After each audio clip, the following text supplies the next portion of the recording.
The Roman Empire, the last superpower of the ancient world. Founded on military might and ruled by emperors, it was controlled from one city, Rome. With a population of 1 million, Rome was confident, cosmopolitan, and futuristic. It contained wonders of architecture and engineering. There were aqueducts and roads, and the Pantheon, with the largest dome of its type ever built. The Forum was a public square with the world's first shopping center. But Rome was also decadent. The thermal baths of the Emperor Caracalla were a glamorous pleasure palace.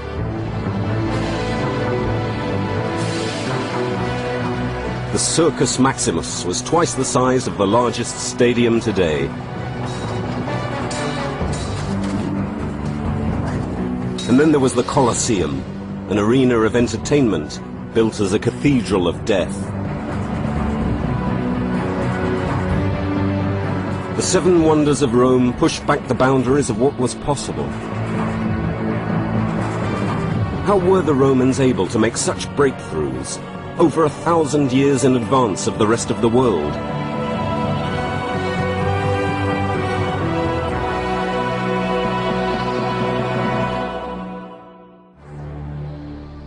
The emperors of ancient Rome lived in cruel and ruthless times, powerful beyond belief, and with the stakes so high, danger was never far away.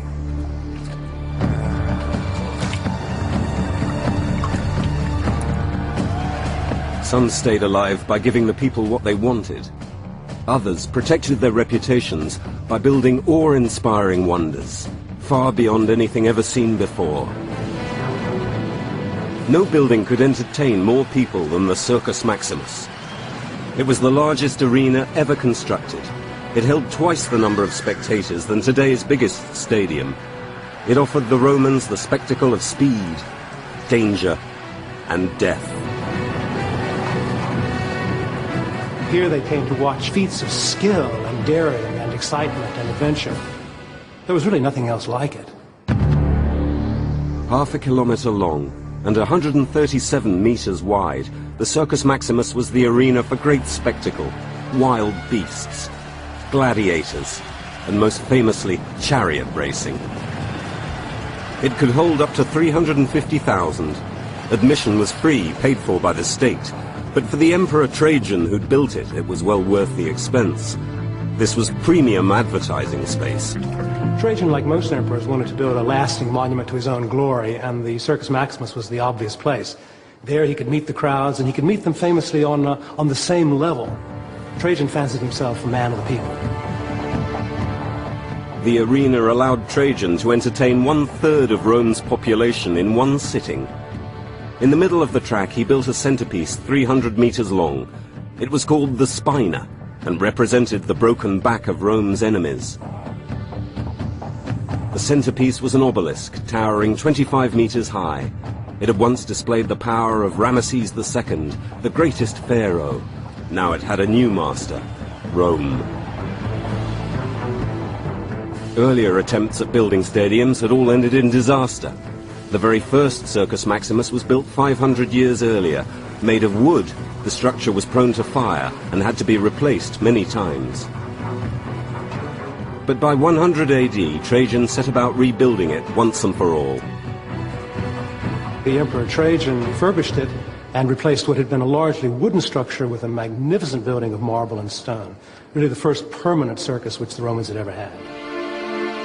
The secret of Trajan's Circus Maximus was down to the newly discovered miracle building material, concrete.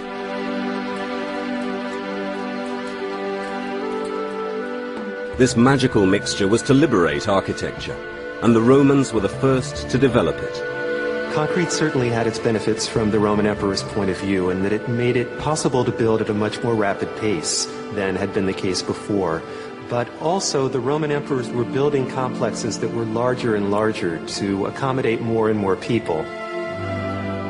When the Circus Maximus was built, only the top section was constructed from wood. The first 3 floors, nearest to the shops and stores, were built from concrete and decorated with brick and marble.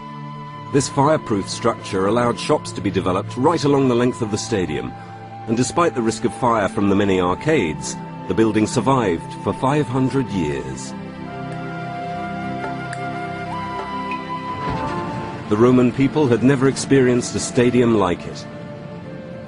Today, only the faint outline of its foundations remain, but once, the Circus Maximus was the busiest building on Earth.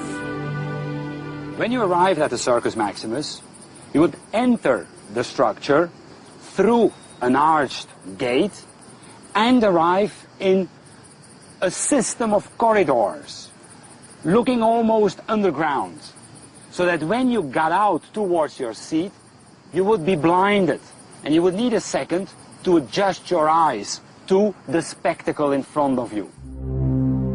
Trajan's construction, over 30 meters high, contained 4 banks of tiered seating.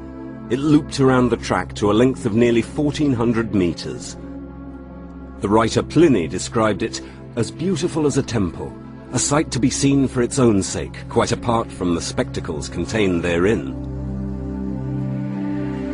The arena had to be strong enough to contain some chaotic spectacles.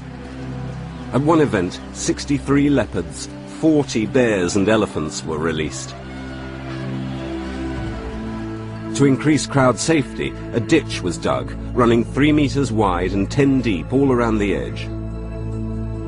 The Emperor Nero introduced a barrier covered in smooth ivory, which revolved when touched, and allowed animals no grip to climb it.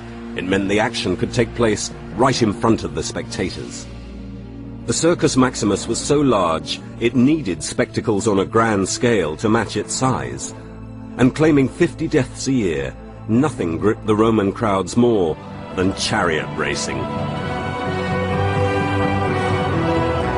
It was over half a kilometer in length. The Circus Maximus was the largest arena ever constructed. Built by the Emperor Trajan as a symbol of his power, it cemented his reputation. The arena hosted wild beasts, gladiators, and most famously of all, chariot racing. The race begins when a handkerchief is dropped, signaling its start. The gates open, all 12 chariots emerge at once. They have to stay in straight lines for a few moments, and then at a certain point they're all allowed to go as they like. They then race hell for leather for 7 times around the circus, and finally across the finishing line, which is opposite the imperial box where the emperor sat. Just like motor racing today, the course was being continually updated.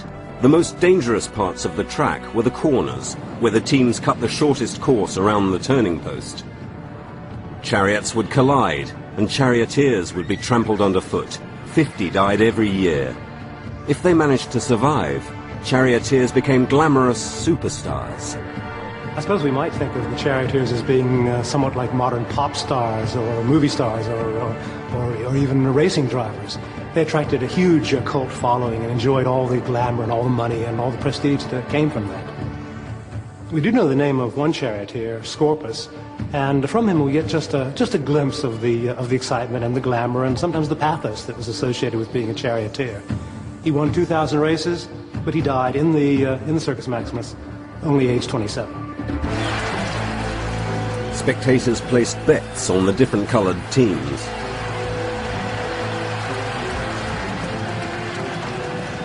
The Circus Maximus made the Emperor Trajan popular, but he didn't stop there. He became one of Rome's greatest builders and went on to construct another wonder of architecture called Trajan's Forum. Forum is a cultural symbol of a Roman city. It's the central place of a Roman town where people come to meet. And it usually has a temple on one side and a basilica, a judgment hall on another side. So this is the central place, the Times Square or the Piccadilly Circus of Rome. There were already 5 forums in Rome, but none of them could compete with the scale of Trajan's. Trajan's Forum was the largest of the imperial fora that was built in central Rome. It's the size of all of the other imperial fora put together. Trajan built it to ensure his popularity, but also to make himself truly Roman. Trajan was the first of the non-Italian emperors, so he was from Spain, quite a good soldier. He was the second of the so-called 5 good emperors, so he was chosen for his abilities rather than because of who his father was. Trajan was a self-made man and an empire builder. Not surprisingly, he chose as his architect a man who also came from outside Italy, a Greek called Apollodorus. He'd helped Trajan on his military operations abroad. We don't know as much about Apollodorus' career as we would like, and this is true for most Roman architects. He was Trajan's chief architect, was responsible for the construction of bridges during the campaign in Dacia, as well as Trajan's Forum. The money from the Dacian campaigns allowed Apollodorus to pull out every stop to make his Emperor's Forum a showcase. The piazza alone was almost 200 meters long and surrounded by elaborate arcades and adorned with statues of Trajan. There was a marketplace, a library, as well as law courts. For the average Roman, to enter Trajan's Forum was to enter another world. The poor Roman, escaping from his stuff, crowded, cramped living conditions, goes into this glorious mass of gleaming marble and sees the gilded bronze roofs above him of the palace. He's moved into a completely different world. It's like going onto a film set. But Trajan's Forum would be far more than a public square. To seal the public's approval, Trajan now began developing the world's first shopping center. It became known as Trajan's Markets. He cleared away a hillside 40 meters high and built the complex in terraces adjoining his forum. The layout of the markets is very interesting because in a certain way it is a forerunner of our modern shopping malls. Laid out on different levels, and from one level you could look down on another level.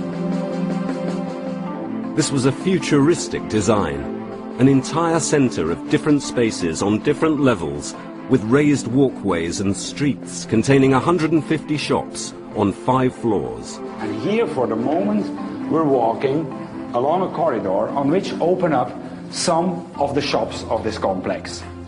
As you can see, a shop had its entire facade opening up on a street or on a corridor. The construction methods were new, fast and economical. The walls were only faced in brick. To save money, the bricks were cut in half, and the newfound mixture of concrete and rubble on the inside of the wall made it possible to build 5 stories high. The markets of Trajan, a great example of the skill that the Romans have in using the brick. Not only as a purely functional building material, but also as an aesthetical material. Thus the brick becomes in itself a part of the decoration of the building. On the 5th floor was the corn dole, where free rations were handed out. Beneath, arcades of shops offered every commodity from across the empire. The finest silks, rare spices and precious gems, as well as everyday goods, were all for sale in a variety of covered markets. A place for Romans to mix and relax, to eat and drink, to browse and buy anything they wanted. There were bars and takeaway food stores.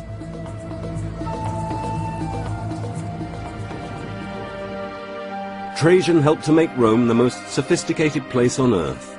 The city had every technology available to man, and one of its greatest wonders was the aqueduct. Aqueducts were an engineering breakthrough. They brought the purest water directly to the homes of Rome's 1 million citizens. Graceful arches spanning the countryside and amazing tunnels below the ground brought a staggering 900 million litres of fresh water into the city every day. This incredible system became the life force of Rome and the engineering blueprint for every modern city ever since.